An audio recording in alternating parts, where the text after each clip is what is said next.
Alright, hello Riven mains and Yasuo mains alike. I am the Nightwing Way of Life Esports coming at you guys with another League of Legends video. So there has been back-to-back stories on two esports organizations not paying their players on times. Now, both stories are different, but it does kind of field how much money it takes to run a League of Legends roster, coaches, a chef, a house, food, all that stuff factors in. But here's what happens in the story.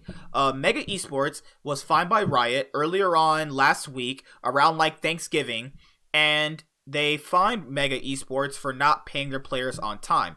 But Mega Esports wrote today, or 2 days ago, as in terms of, what is today? Today's Monday, so this came out on, let's go. Wait, this is Monday.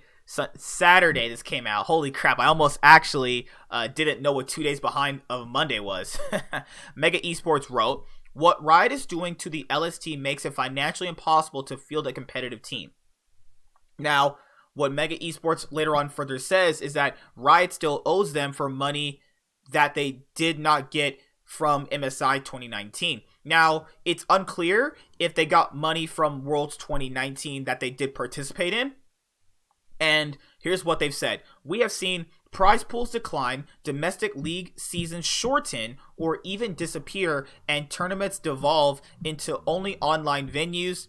The team said in its official statement, "This does little to grow interest in this region, nor does it allow for organizations to monetize teams through traditional means." Mega brought up this problem to explain why they are struggling to pay players, and said that because of this, the team had to supplement the declining revenue by factoring in streaming and content creation into their player contracts. In fact, Mega said that they had to rely on content creation, sponsorship, and community interest to pay its players, but that it hasn't been sufficient.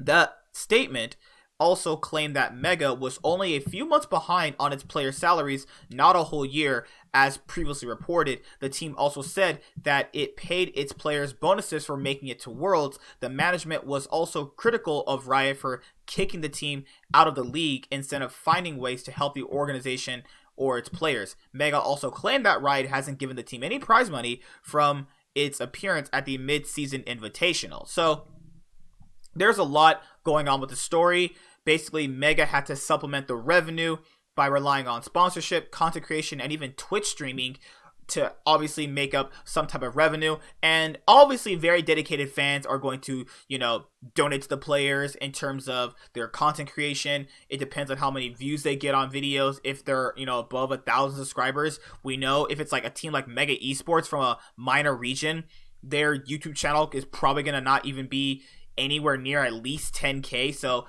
it depends on how well the video is being watched in terms of YouTube's algorithm.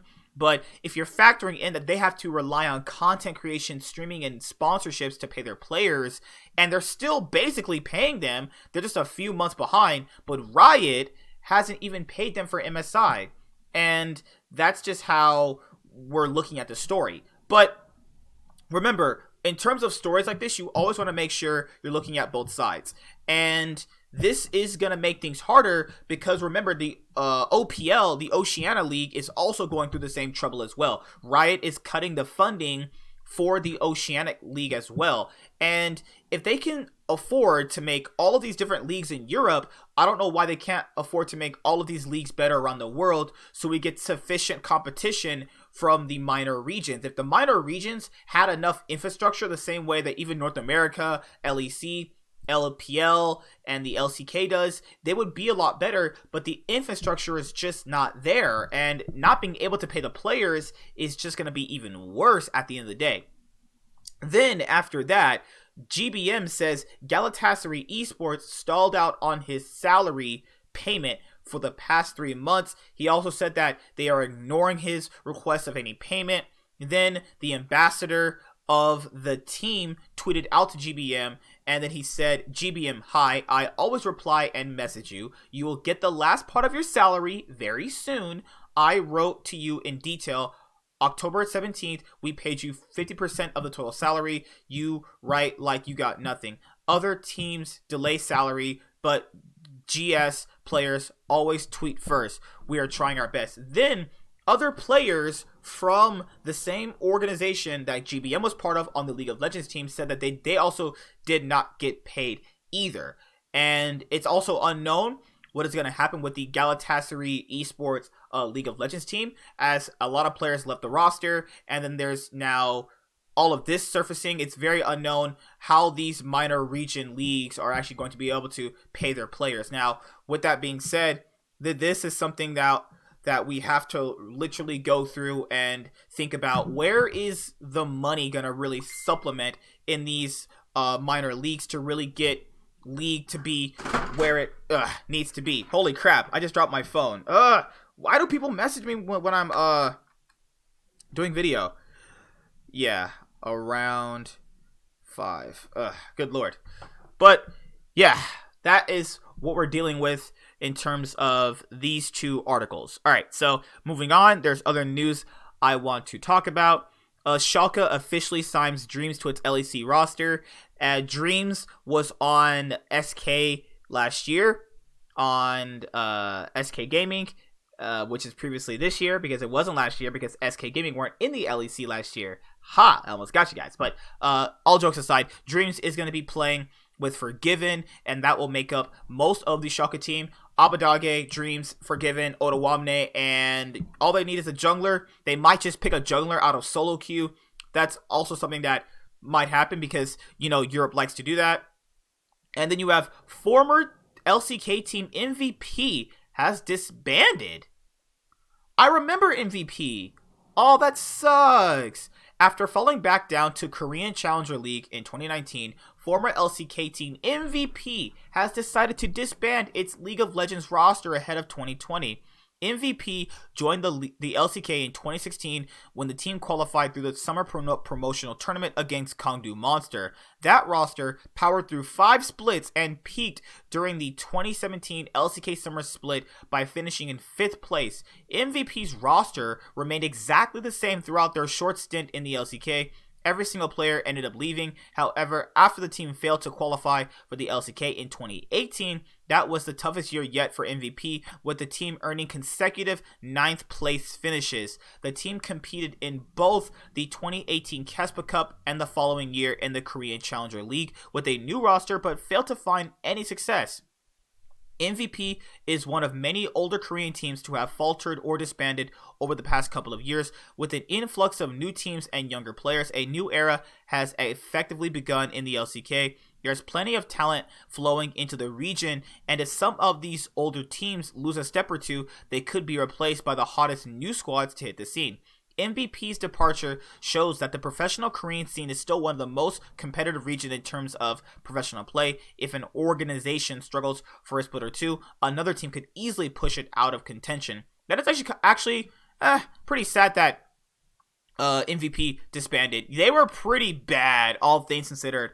Who are their players? Yondu, Beyond, ADD. Who else was? They had that really good support player. I forgot his name.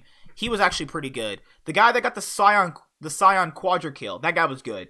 And then after that, the top laner, he was okay. But other than that, MVP was relatively the best time they really ever had it good was when they were consistently 4th for a split. Then after that, they got a chance to go to Rift Rivals. Yeah, look at the first Rift Rivals for the LCK. Most of those orgs have either changed or they aren't really relevant right now. So yeah, MVP disbanding is not anything news to me, given the fact that it happens in Korea. I wish Korea was franchised. I know a lot of people don't like that, but having legacy teams like this disappear and nobody to care for them, it's just a sad thing about having things in relegation form, because you're not exactly seeing how rosters and teams can get better and evolve as time goes on if there's a stabilization within the league. And then you have former Griffin player Lehans joins Hanawa Life Esports. Lehans has joined QV and his other new recruits on Hanawa Life. I would never think of the day where Lehans of Griffin would join Hanawa Life. So let's see if Hanawa Life is going to be a lot better with Lehans, and we're going to have to see how this is going to pan out with this roster. So Lehans is actually a really good support. I think he's actually great for his role. I also think that he will ultimately be a really good player in the future as well. We already seen a lot from him. Though right now, being on Hanwha Life is going to be a big question mark because Hanwha Life is generally a org that is consistently just right outside of playoffs. And this past split, they went to promotion relegation. So it's been fairly hard, but they are looking to bounce back, which is a fairly good thing for them. So Lehans is joining Hanwha Life, the first of the 3 Griffin players that left to obviously join another squad.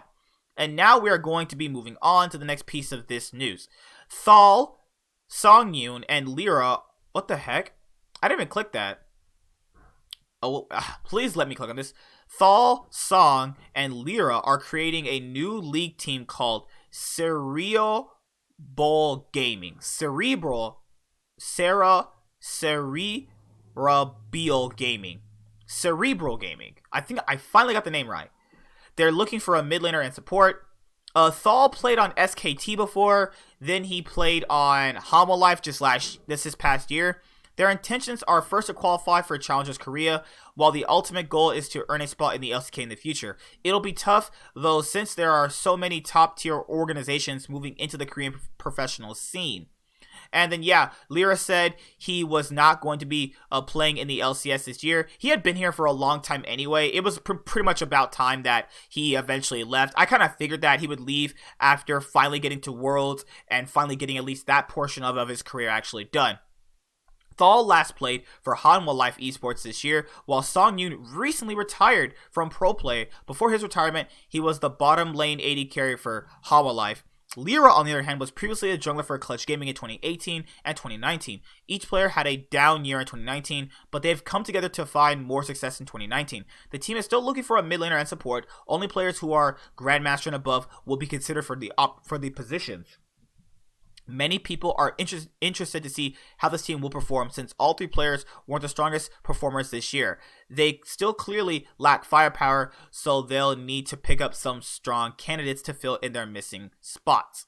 Alright, so looking at that for what it is, it's definitely an interesting thing that can happen with certain players that have a bad year. They could easily just have a great year. So I'm not discrediting that they could have a good year. I'm just thinking that right now we're going to have to deal with that. Sorry. Sorry. With that obviously being a roster. So next piece of news. Almost a next piece of news. Oh my god. Irene will be Evil Genius's League of Legends head coach. Irene was the guy who was the strategic coach for CLG this past year and was able to get them to actually, be a better team than they were in the previous splits. So, Evil Geniuses, let's see what they tweeted out. Oh, there's no tweet here. It's just, it's supposed to be right here, but it's not here. Irene has finally been revealed to be the new head coach of Evil Genius's League of Legends team. The organization only has to announce the final player on its LCS roster to complete its busy offseason. Last year, Irene was brought to, what the heck is this? Okay, I have my mouse cursor over this. Sorry. Last year, Irene was brought over from the TCL to coach CLG, where he helped this team finish in the top 3 for the first time since 2017. His work as the team's strategic coach was invaluable in their relatively successful year, but now he'll try to guide this new EG roster to a successful inaugural season, this LCS split coming up. Irene has plenty of work to work with on this lineup. 3 of his players already have existing synergy with each other, and most of them have experienced plenty in their career with multiple Worlds appearances across the jungle, AD carry, and support positions. The only player that he'll need to help will be the top laner Kumo, who will be starting on the main roster for the first time in his career. Irene hasn't had to work with rookies before, so this could be a challenge for the first year as a head coach in North America. The team now only needs to pick up a mid laner to complete its 2020 roster. EG will need to dip into the NA resident mid pool, though, since the organization has used both import slots on with Svenskeren and Bang, there are a few talented mid laners available, like former Dignitas mid laner Demonte or Pobelter. Yes, true. Pobelter or Demonte could just go to Evil Geniuses. Now, wouldn't that be a roster?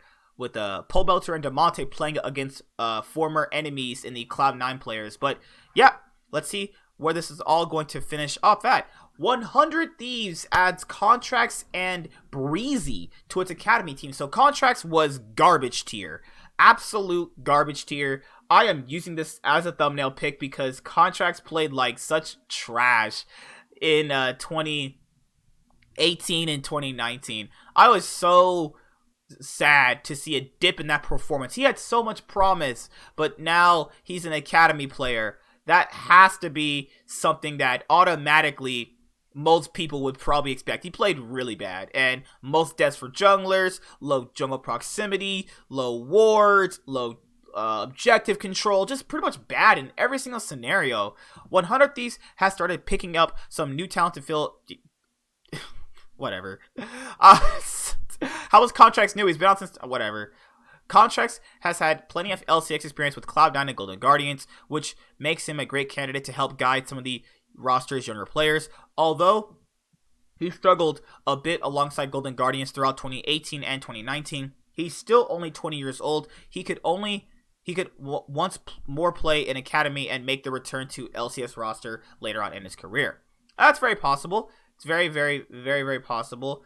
I think that Contratcz is a player that can be a good player, but automatically it needs to be set up for him that way. I realize that Contratcz also needs to, really understand that he's not playing on Cloud9 anymore. I think that he tried doing that on the Golden Guardians rosters that were the both iterations with High and Froggen. You saw him easily try to play the way he did on Cloud9, and Cloud9 brought him structure, and that was not going to happen with Golden Guardians because they had just entered League of Legends. It was just automatically, not going to happen. And just with that being said, you just have to kind of factor in that was not really going to work for him in anything of that shape or capacity. So Contratcz being on the 100 Thieves Academy roster is good for him, and maybe he missed those crucial steps to really grow as a player that Cloud9, when they brought him up, may have missed, but we'll have to see how it translates for him, actually. So yep, 100 Thieves adds Contratcz to its academy team. And this is the last piece of news for anybody that has a high rank in solo queue. Riot is going to start giving out merch for the higher your rank is. And by giving out, no, they're not giving out anything. Riot is not going to give you anything. But there's ranked merch for you if you rank high enough. I'm not really going to read this. This is just another prospect you guys might want to take advantage of if that's in your vicinity. But I'll be giving you guys a team video later on. It might be on Cloud9, Fnatic. Depends on which team I want to choose. I'll see you guys later. Like, comment, subscribe. Most of all, enjoy. I'm the Nightwing, and Wave Life Esports is signing out.